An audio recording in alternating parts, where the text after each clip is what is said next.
Pengacara Putri Chandrawati kembali mempertanyakan status Baradae sebagai seorang justice kolaborator di kasus pembunuhan Brigadir Yosua. Febri Diansyah, kuasa hukum Putri Chandrawati menilai pemuda 24 tahun tersebut tak memenuhi kategori untuk menjadi JC. Hal ini disampaikan Febri Diansyah saat ditemui setelah persidangan di PN Jakarta Selatan pada Selasa 27 Desember. Ia menilai Baradae tak memenuhi kategori sebagai justice kolaborator, di antaranya yakni tidak adanya ancaman dan karena Baradae mengakui telah berbohong pada tanggal 5 Agustus 2022. Febri menerangkan hanya ada 7 jenis pidana disebutkan dalam undang-undang yang bisa terdapat JC. Ia kemudian mengakui ada klausul yang menyebut soal tindak pidana lain yang bisa mencangkup di luar 7 hal yang disebutkan. Namun perlu juga dibuktikan adanya ancaman dari pihak luar sehingga Baradae perlu dilindungi oleh LPSK. Febri mengklaim bahwa Baradae mengakui telah berbohong pada tanggal 5 Agustus 2022 yang lantas menyebabkan Ferdy Sambo dipersangkakan dan ditahan. Namun pihak Baradae telah mengklarifikasi dan menyatakan bahwa kebenaran kesaksian baru disampaikan pada tanggal 6 Agustus dan konsisten hingga hari ini. Ia menyinggung perbedaan keterangan Baradae dengan terdakwa dan kesaksian yang tidak terbukti. Satu di antaranya yakni mengenai sarung tangan hitam yang diklaim dikenakan Ferdy Sambo saat insiden penembakan. Di sisi lain, Wakil Ketua LPSK Susilaning Tias buka suara mengenai status Richard Eliezer alias Baradae sebagai justice kolaborator dalam kasus pembunuhan Brigadir J. Status tersebut sempat diragukan oleh ahli hukum pidana Universitas Islam Indonesia, yakni Mahrus Ali yang menjadi saksi dalam persidangan. Berbeda dengan pernyataan Mahrus Ali, Susilaning Tias menilai Baradae layak jadi JC lantaran memenuhi persyaratan ketat yang telah diterapkan LPSK. Mengutip pasal 28 ayat 2 Undang-Undang 31 tahun 2014, Susilaning Tias menegaskan penetapan JC Baradae sudah sesuai aturan. LPSK mengatakan bahwa Baradae telah mendapat ancaman sehingga patut menjadi perlindungan.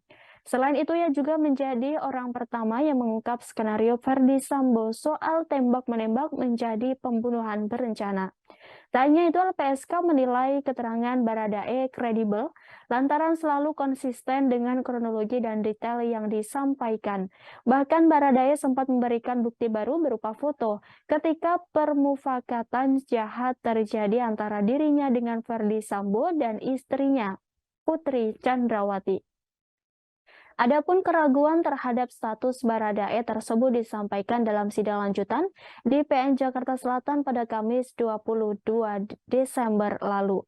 Ketika itu kuasa hukum Ferdy Sambo, Febri Diansyah, menanyakan mengenai klausul JC yang disandang Baradae.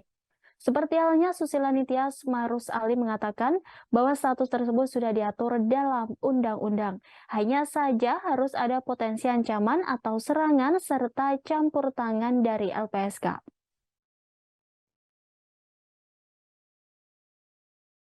Tidak boleh satu fakta dikatakan benar hanya berdasarkan keterangan satu saksi. Ini yang juga sejak awal kami sampaikan, bahkan sebelum proses pembuktian dalam eksepsi itu juga sudah kami sampaikan kalau kita membaca eksepsi. Poin keempat yang juga penting dalam persidangan tadi adalah terkait dengan posisi justice kolaborator.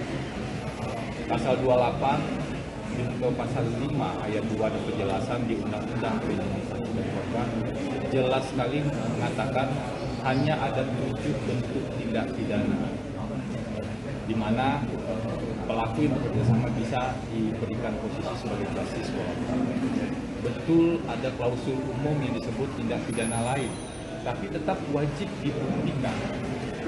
dibuktikan adanya akibat terhadap keselamatan jiwa seorang JC tersebut. Pertanyaannya dalam konteks perkara ini, apakah ada bukti di persidangan ancaman terhadap keselamatan jiwa Richard? Sama sekali sebenarnya tidak ada. Justru di bukti digital forensik yang dimunculkan, bukti komunikasi misalnya, melalui saluran komunikasi, itu terkonfirmasi bahwa komunikasinya tidak ada ancaman sama sekali sebenarnya terhadap Richard dari siapapun, termasuk juga dari Pak Ferdi Sambo. Jadi kita melihat tidak terpenuhi sebenarnya posisi seseorang sebagai justice kolaborator dalam konteks ini. Richard ini juga jadi terdakwa dalam perkara yang lain. Apalagi sudah terkonfirmasi, bahkan Richard juga mengaku di salah satu persidangan dengan terdakwa Pak Ferdi Sambo dan Putri berbohong ketika